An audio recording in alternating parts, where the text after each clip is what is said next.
everybody, Chef Antwon here from Culinary Concepts AV. This holiday season, I'm going to be sharing 4 of my favorite non-traditional holiday recipes. Each class will walk you through new techniques, new flavors, and new spices. Aside from that, I'm going to share with you a bunch of interesting tips and facts to help you on your culinary journey. So let's get our aprons on and start cooking.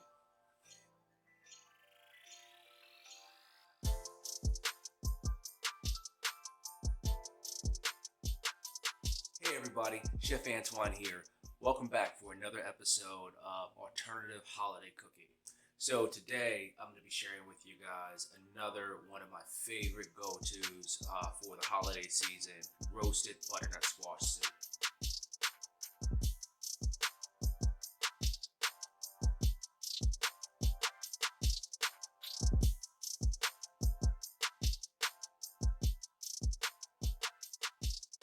This recipe is a recipe that I had on my menu. I think about 4 or 5 restaurants that I've ran, I've had this soup on the menu, and I'm super excited to share it with you all.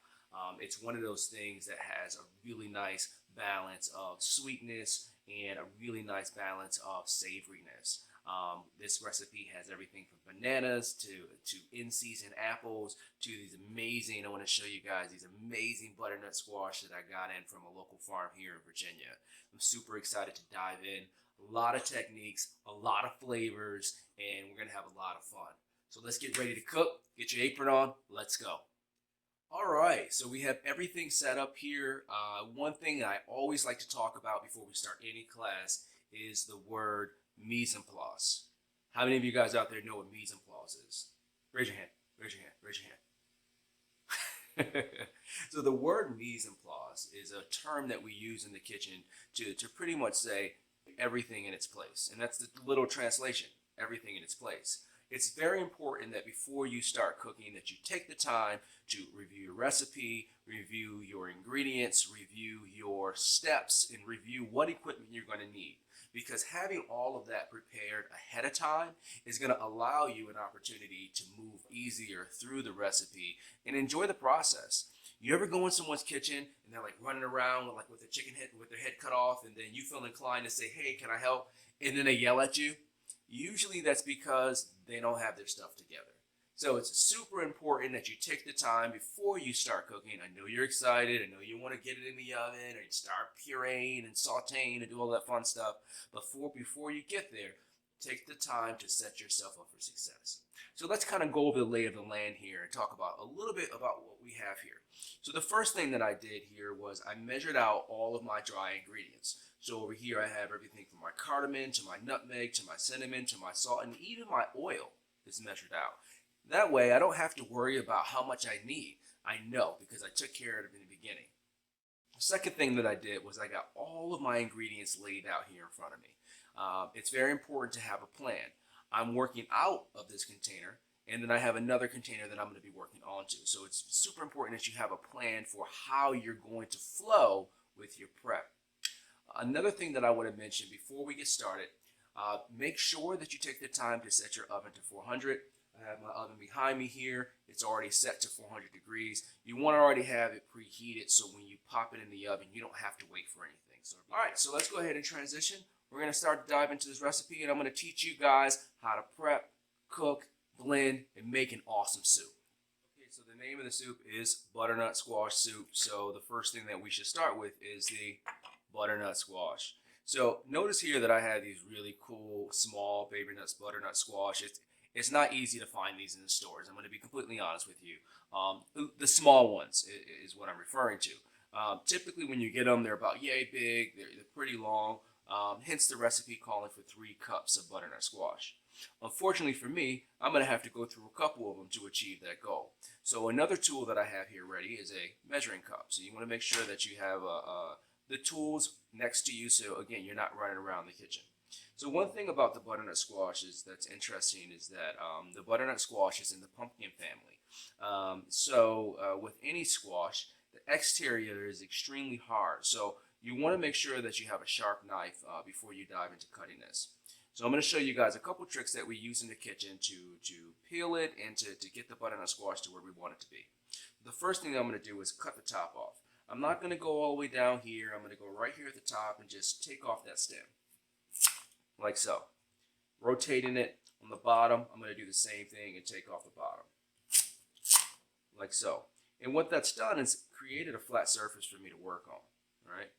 The next thing that I'm going to do is I want to point out that there's a neck on the butternut squash. On this one, it's a little bit shorter. Yours is going to be longer because you're going to have a bigger one, but bear with me. Ours is about that big, right? So we're going to go ahead and just trim it right there at the neck, and I'm going to show you why here in a second. So I'm going to put my knife on top, and I'm not going to press down. I'm going to just slowly apply pressure and let the blade do its work. So you heard that little cut, pull it back, just like that. Nice little cut. You guys see what's happening in there? That's right, there's seeds in there, all right? So there's two ways you can go about peeling this. You can use a peeler. Go down with a peeler and do like that and take the skin off. Or for those of you that are like, you know what, my peeler's not that sharp and I'm not sure if I want to use my peeler, chef. You can also use a knife to do it. You just kind of start at the top here and you go down. And for those of you that are not comfortable with the knife, what I would recommend is definitely use a peeler. So I'm going to go ahead and just peel this with the peeler down. And just short strokes, applying pressure at the top, letting the blade do the work. Right? It doesn't really require much effort. Just going around. And by taking the top off like this, it's also going to allow you a better grip and a little bit more freedom to kind of flow. As you know, the butternut squash kind of bulges at the bottom where the bulb is, and it can be cumbersome to try to curve through it. So with this, I can peel this down, or I can peel it the long way.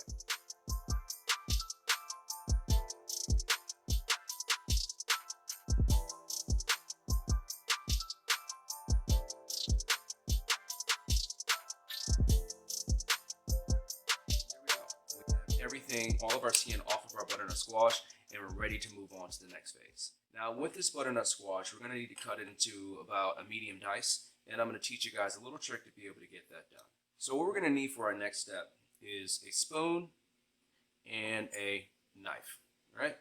All right, so we're taking a look here, and take a look at the flat surface that I created on here. It's not going to rock, it's not going to roll on me, right? And that's going to give you a little bit more security when you're cutting it. The butternut squash is a very dense vegetable, so you want to be careful when you're slicing down. You want to make sure that you're intentional about your knife cuts. So I'm going to start here, and I'm going to cut this into thirds. So go down one time, and over here again, down one more. Let's bring that a little bit closer for you all to see, all right? You want to try to get your knife cuts as consistent as possible. That's the goal here. All right. Now with this one, it's going to be a little bit different. We're going to just cut it in half, open that up, and I'm going to bring over my bowl here, and I'm going to take the spoon and go through and just remove those seeds.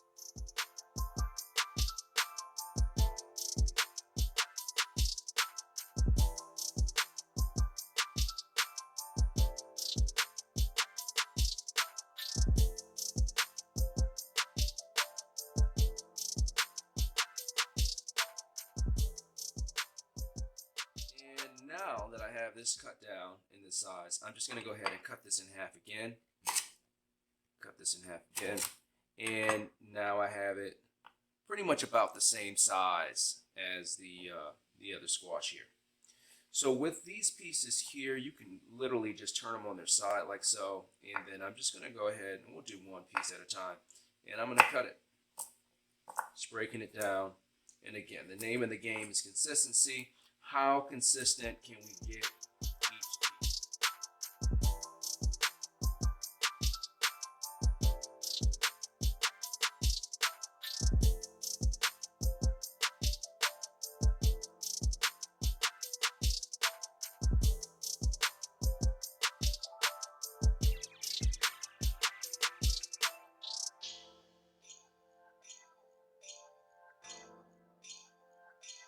Let's do a little test. 1, 2, this one over here, 3, and then this one over here, 4. How did I do? Pretty consistent? How's yours look? Is yours this consistent? The goal here is to try to get your knife cuts, and even if yours are a little bit smaller than mine, make them all the same size small. That's that's absolutely okay, because it will affect your cooking if you have multiple sizes going into a pan. The smaller pieces have the tendency of burning before the larger ones are even cooked. So that's the reason why behind it. So now that I have my butternut squash cut, I'm going to go ahead and pick it up and put it on my tray that I have set over here on the side. All right, here's our beautiful butternut squash that we cut up earlier. So what I'm going to do now is, so I measured out my olive oil. I'm not going to need 2 tablespoons. I'm only going to need 1. So I'm just going to go ahead and add 1 tablespoon onto the tray. Next, I'm going to add some salt. Now I'm going to add about 2 pinches of salt. A chef's pinch of salt is 3 fingers. So whenever you hear me refer to a pinch, it is not this. All right. So I'm going to go ahead and take 3. 1, 2. 2 pinches there. And now I'm just going to go ahead and mix this all up. And if you're not comfortable mixing it with your hands, use a spoon, whatever works for you. But you definitely want to try to get all of the butternut squash coated with the oil. Another important tip with this is you want to make sure that you take the time to spread this out evenly on your tray. You don't want to have it stacked on top of each other. It needs to be flat, one single layer, and that's going to allow it to cook evenly. Now that I have all of my butternut squash ready to go, I'm going to go ahead and pop this in the oven.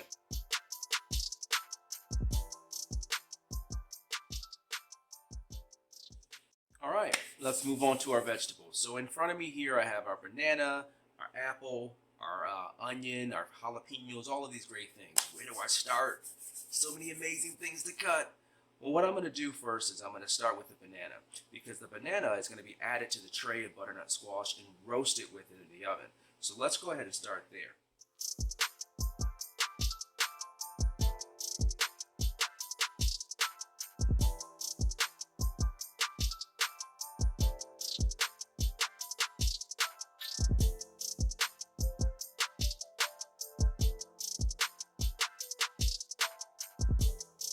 Fantastic. Next we have our apple. So the first thing I'm going to do is core it. And here's a trick in coring your apple. And I'm going to take the tip of my knife and insert it into the top of the apple. And I'm literally just going to rotate the apple. One hand staying steady, the other hand holding the knife. And I'm just rotating around until I get all the way around. And then once I'm all the way around, there we go. All right, core. Really, really easy. Give that technique a try and see if it works for you.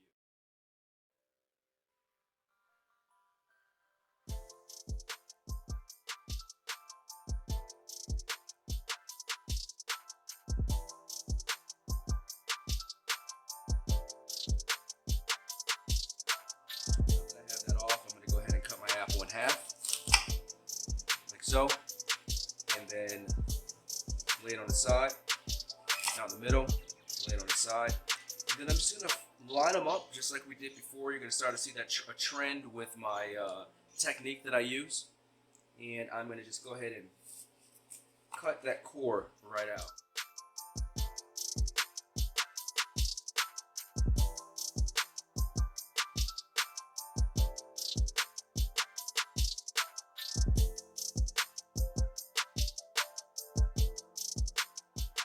Next, we're going to need to cut an onion.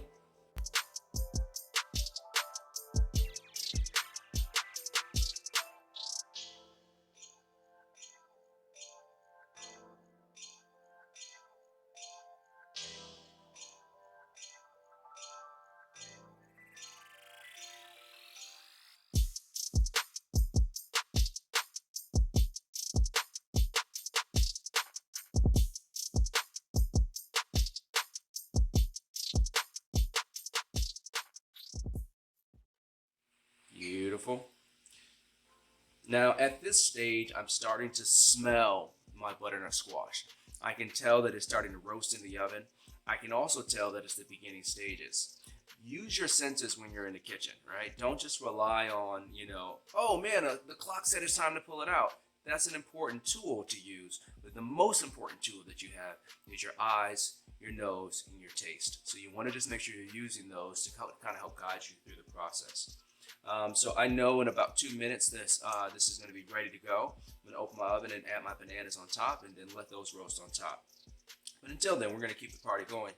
Next, I'm going to go ahead and do my garlic and my ginger.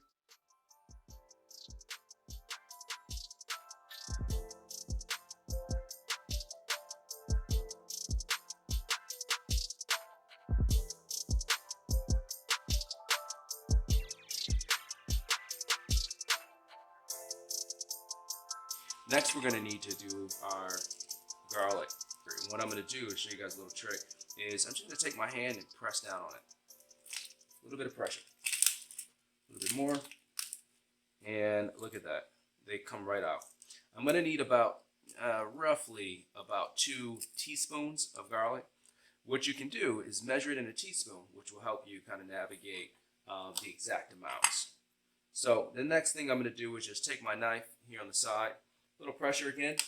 And you don't want to apply too much. Just enough pressure to crush the shell on the garlic. And I'm going to go ahead and open that up. Just like that. Now I have my shells off. And now I'm going to take the bigger one and cut it in half. The smaller one is good exactly how it is. And I'm going to turn these on their sides and use my knife again. And this time I'm going to apply a lot more pressure. Just like that. Now that I have everything smashed, I'm going to do that dance one more time with the knife.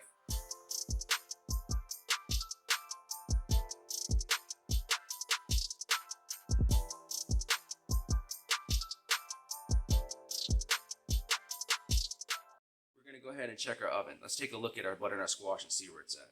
Let's take a closer look with the chef cam. Look at that butternut squash. I want to point out how it's roasted. Look at how nice. You have some nice roasted pieces on there. And not everything is going to be roasted all the way across. Depending on how your heat rotates in your oven, it's going to be different. So you want to try to get it as consistent as you can. So at this stage, I'm going to go ahead and add my banana. Right? And what I want to do with this is I want to find, again, flat surface space. That's the name of the game, right? We don't want it stacked on top of each other. We want it to be spread out so I can continue this roasting process. So at this point, I'm going to go ahead and pop this back in the oven. This is going to take us another, say another 5 to 7 minutes to achieve our goal of getting a really nice roast on that banana. And don't worry about the butternut squash. The butternut squash will be fine. And it's going to give us the flavor that we want for this dish. All right, we're going to keep this thing going. And we have 2 things left to do. One is going to be the jalapenos. Let's spend a second talking about these a little bit. A lot of the times people were like, oh my God, jalapenos are so hot.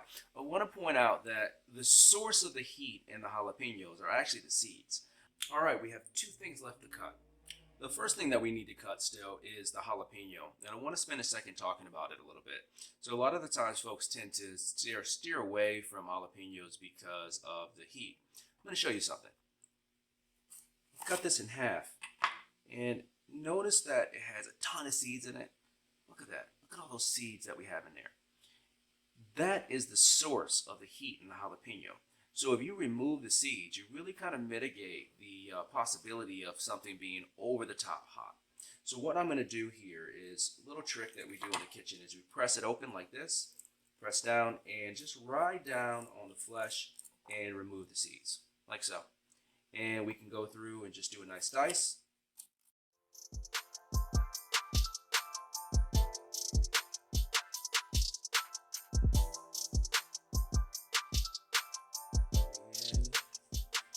Go. The final thing that we need to do is cut our bacon. So what I'm going to do here is introduce another cutting board to the surface.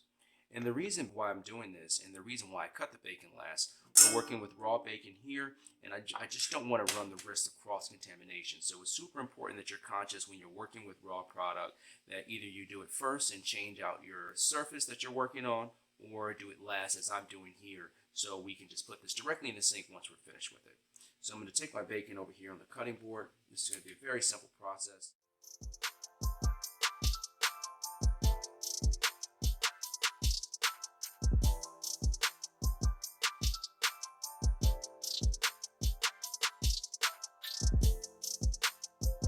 Awesome. So we have our bacon cut. ready to go. The last thing we need to do is just check our butternut squash and our banana. It should be there. We have a really good roast on there. Let's check the texture. Nice and soft. Not too soft, but just enough to where, you know, when we start to cook it, we can still get a nice sweat from it in the pan, and it's going to help with the cook time on the soup overall. All right, let's head over to the stove. Let's get this thing going. All right, so now we're over here at the stove. I already have my pan on preheating. I have it on high right now. For those of you working on an electric stove, you want to have it on probably like an 8 or 9. Okay, so now that our pan is hot, I'm going to go ahead and drop this heat down to a medium. Again, for those of you with an electric stove at home, medium heat on this for you would be about a 5. So I'm dropping the heat down now. And the first thing we're going to add to the pan is our bacon. So go ahead and add your bacon in. And once you get your bacon in the pan, it's super important that you take the time to spread it out evenly across the bottom of the pan. You want to try to cover maximum surface space.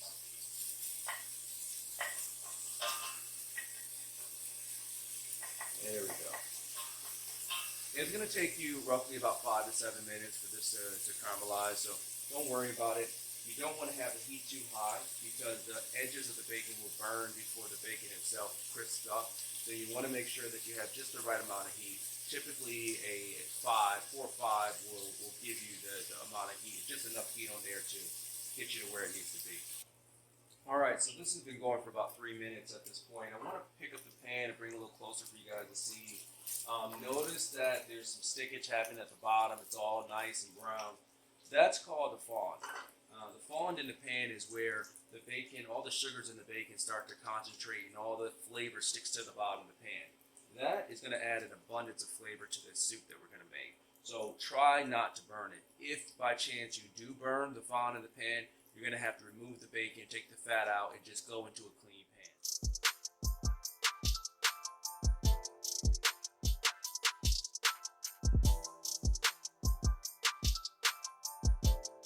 Alright, so I'm going to take a couple pieces of the bacon out of the pan at this point. Because I want to use some of the bacon for a garnish on our soup at the end. So I'm just going to go ahead and tilt my pan up using my spoon. Take a nice big chunk of it. If you want to remove it all, you can. I'm only going to remove what I need. So at this stage, our bacon has done its job. It's rendered its fat. It's given us enough fat to cook the rest of the dish in. So we're going to go ahead and add our onions in there.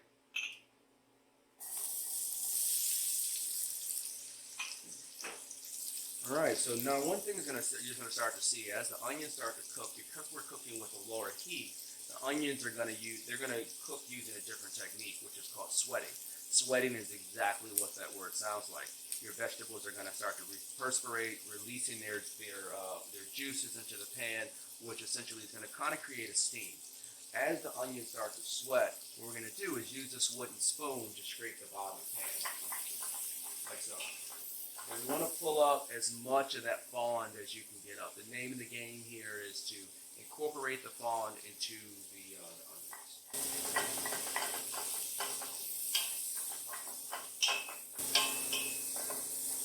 And we're going to let these onions cook until they turn almost translucent. Notice that when you first put them in the pan, they were white, and as they continue to cook, they turn almost like an opaque color. That's exactly where you want them to be. Next, I'm going to go ahead and add my apples in.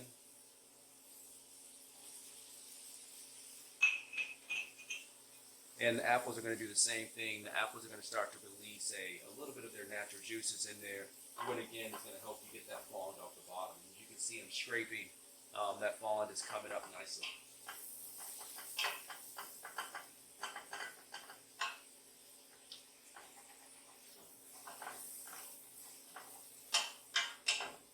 And I want to point out that I'm still on the same heat, right?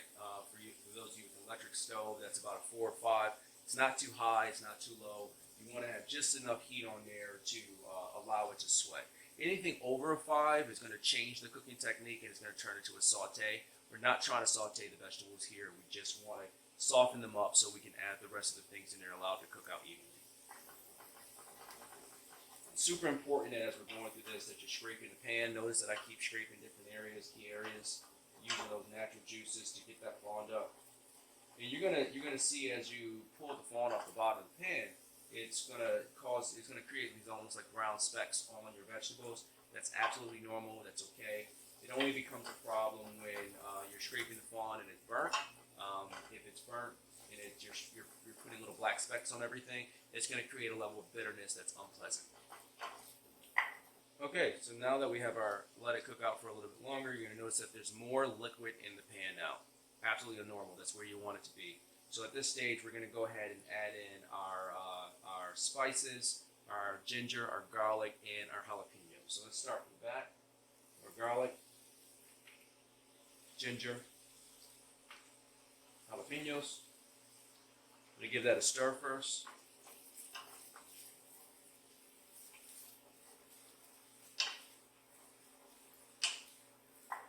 Great. Next, I'm going to go with my nutmeg, cardamom, cinnamon,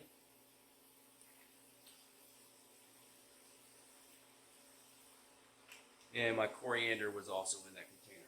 And I'm going to go ahead and get that nice little mix. And you're going to notice that the spices are going to start to soak up the remainder of that liquid in your pan. And as those spices, now that the spices has dried out your pan, you're going to let that sit there for a little bit. And we're going to allow the heat to toast the spices on top of the apples and the onions and those beautiful jalapenos. And it's going to give you a really nice smell in your kitchen. From a flavor perspective, it's going to really heighten the front flavor of your soup and allow the apples to take a back seat. Take a look at that. That's gorgeous. That is absolutely gorgeous. And I want to point out, no fond on the bottom of my pan here, no stickage on the bottom of my pan. And this is really the power of heat control. All right, so at this stage, I'm going to go ahead and add in my butternut squash and my banana.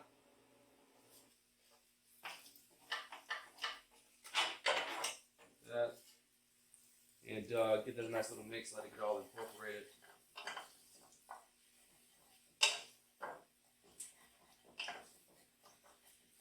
Beautiful. In here, I'm going to go ahead and add my stock. So I'm going to go in with roughly about 2 cups of stock. You might need to go a little bit more, a little bit less. It really depends on your squash, how long you cooked it in the oven, and what the cook time on this is going to be. If you guys cooked it the same way that I did, where it was soft enough to touch, then you're not going to require much liquid. So 2 cups should suffice. So I'm going to go ahead and turn this up a little bit. Again, for those of you with an electric stove, we're going to turn that up to about a 6 to 7 at this point, and we want to bring this up to a nice simmer. Now, I want to point out, it's super important that you're allowing it to simmer and not boil. When you boil it, if you boil it, it's going to cause the liquid to evaporate faster, and you're going to have to add more liquid to it. So you just want to be conscious of where your temperature's at.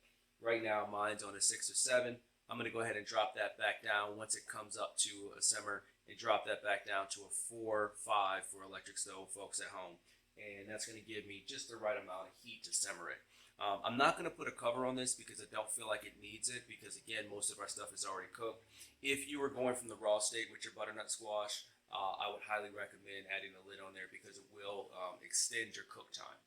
All right, so this has been going for roughly about 7 minutes, and as you can see, it's reduced down significantly. And it's going at a really nice simmer. It's not overcooking. It's not too much liquid evaporating off of it, so you don't see too much of the steam. Just the right amount of heat on there. And what I'm going to go for in here right now is the biggest piece of apple that I can find. And I'm just going to press down on it with my spoon here, and to see if I can cut through it. And I can. So because I can cut through it, that's telling me a couple of things. One, that this was enough cook time. It's cooked, that the time is really good on it. and two, that this is ready for the next stage, which is the puree stage. But before we move on to the final stage, what the first thing we're going to do is just allow this to sit for a minute. So I'm going to go ahead and actually just turn off the heat, because we want the temperature to actually come down, because you don't want to put really hot soup into a blender. The pressure of the heat when you go to turn on your blender will cause it to almost push out the top. You don't want that. So what we're going to do is just let this sit for a second, allow the temperature to come down, and then we'll come back to this in another 5 minutes. All right, so we're back. And here I have my blender set up, and I have my top here that we're going to be working with. What we're going to do is I'm going to pick up my pot, create a little space here, and I'm going to go ahead and just pour the mixture into the blender. And notice that I still have some liquid on there. Now, if yours cooked a little bit higher and you notice that, hey, Chef, I used all my liquid, there's nothing left, that's absolutely okay. Super important that you make sure you take the time to clean out your pan, because we're going to use this pan again once we get this blended. And I'm going to show you guys a little trick here. So once you get everything into the blender and you put the lid on, my blender has a little top here. Most blenders have a little hole. I'm going to go ahead and take that top off and put a towel on top of it. And what this towel is going to allow me to do is it's going to allow any steam that needs to get out to come out and escape through the towel. Now, what I don't recommend is putting your hand on top like that. Just kind of offset your hand to the side around the hole, kind of like this, where you can hold the top and the bottom of the towel on the top, and the steam can still get out. So I'm going to go ahead and put this on here on our blender. Slide this over a little bit. Now, what I'm going to do first here is pulse it. Really low, few pulses. And let's just take a look, just at that little bit right there. As you can see, it's already started to get a really nice mix on it. Put that back on top. And now that I've started that process, I'm going to go ahead and turn off that pulse, and I'm going to go ahead and put it on the first stage. Stage 2, stage 3, 4. Now I'll let that spin for about a minute and a half, and let's take it off the top and take a look at it. Now that I have all of this blended up, perfect, it's super smooth, the texture is right where I want it to be. We're going to go ahead and take this and put it directly into our pan. All right, so we're back at the stove. I'm going to go ahead and just take my mixture here, pour it directly back in the pan, and I'm going to turn that on. Start out with a 4 because we just want to bring it up slightly, and we're going to go ahead and add some heavy cream to the mixture, about a half cup. So while I'm adding my heavy cream, I'm also going to mix it a little bit. And what you're going to notice is that the color is going to change. It's going to lighten up.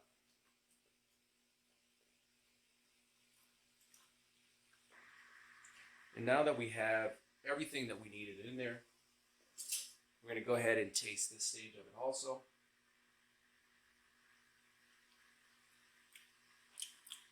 Awesome. I'm really happy with it. Flavor's good. I can taste the roasted butternut squash, the banana. I can taste the apple. The flavor is exactly where I want it to be. Let's go ahead and plate it. So I'm super excited about this. The soup the flavor's there. It has a little backdrop of heat to it. Nice amount of sweetness to it from the apples. The butternut squash gives us a really nice deep flavor, and that ginger. Oh my God! It kind of stings in your mouth. It makes your mouth salivate. It's amazing. So what I'm going to do here is I'm going to go ahead and use a 4-ounce ladle. Give it a little mix, and I am going to go ahead and put my first amount in the bowl, like so. A little bit more. And this is a 4-ounce ladle I'm using here again, so it's 8 ounces of soup in this bowl right now. And I'm going to go ahead and finish that with a little bit of the bacon bits that we saved earlier.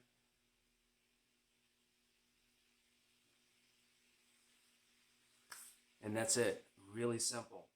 Let's take a look at it from this angle here. Wow, look at the color on that. Beautiful color. Nice amount of steam on there also. All right, you can see the nutmeg in there, little specks of nutmeg. You can see the cinnamon, which is beautiful. And that bacon just tops it off just right. So I hope this adds a lot of value to you in the holiday season, and I look forward to seeing you in another class. Happy holidays.